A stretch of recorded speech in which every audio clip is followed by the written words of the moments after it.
এই একটা প্রোডাক্টের এত বেশি পজিটিভ রিভিউ দেখে আমি আর অর্ডার না করে থাকতে পারলাম না। আর প্রোডাক্টটি হলো রেহাকো হাতুমগি টোন আপ সানস্ক্রিন।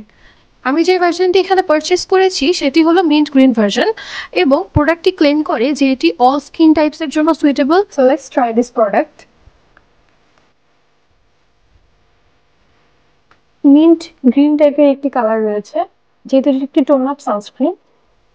এটির খুবই নাইস একটি স্মেল রয়েছে, খুবই মিষ্টি একটি স্মেল, খুবই একদমই কড়া না। কারো যদি ফ্রেগরেন্স পছন্দ না হয় তারপরও অত একটা খারাপ লাগার মতো স্মেল না। হালকা একটি টোন আপ লুক দিয়েছে as you can see. But চিন্তার বিষয় হচ্ছে যে অল স্কিন টাইপে যদি স্যুট না করে এবং মিডিয়াম টু ডাস্কি স্কিন যাদের রয়েছে তাদের স্কিনে যদি হোয়াইট কাস্ট দেয়, সেটাই এখন ট্রাই করবো।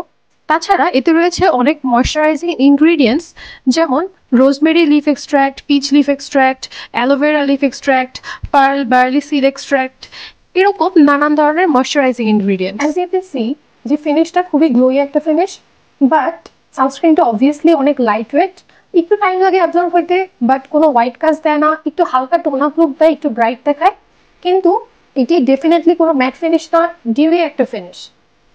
আমি একটু হালকা পাউডার দিয়ে সেট করে নিচ্ছি। অ্যাজ ইউ ক্যান সি যে টোন আপ সানস্ক্রিনের উপরে হালকা একটু পাউডার দিয়ে সেট করে নিলে পুরো ফেসে মেকআপের মধ্যে একটি বেস তৈরি হয়ে গেল। পার্সোনালি খুবই ভালো লেগেছে সানস্ক্রিনটি। I would definitely recommend this product.